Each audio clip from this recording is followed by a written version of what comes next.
ભાઈ હું ઓલીને બહુ લવ કરતો હતો એને મને ના પાડી દીધી. અરે બગીચો હારો રાખો, કોયલું આંબે બે બાવડીએ થોડી ખાઈ લઈ. ભાઈ મારે જોયો તો જો એ જ બાકી એના વગર મને નહીં હાલે. હવે મરી જમણી તમારા બાપના તો મરવાના વાળા નો આવે ખટારાડે આવીને. હાલવાની ખબર ન પડતી બાઈ લાખો ને હાલતા અમે એક બાકી હતી એક નંબર હો. અરે ભાઈ સોનુ ને કહી દેવાનું ને જરૂર હોય તો આવે, બાકી એક બે ને 3.5 સોનુ ની. સોનુ ને શુદ્ધ ગુજરાતીમાં કહી દીધું what do this is a 5 minute it not possible. તારે 7 વાર ગરજ હોય તો ભલે, બાકી રાણો રાણા ને ભાઈ એને તો મને એમ કીધું કે તું ફોન ન કરતો, બાકી હું મારા બાપાને લઈને આવી.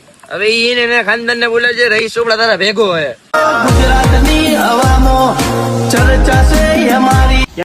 ભાઈ નો ભાઈ મને ધમકી દેતો હતો. હવે એનો ભાઈ હું ધમકી દઈએ તને?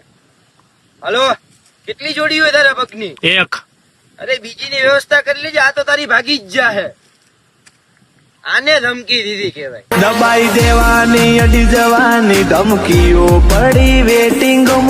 લઈ ના ભાઈ હવે એટલે આ કવિનો ધમકી દેતો તો મને તો ગેસ થી હું આવું. અરે તમારી જાતના સાલા ખદડાવ.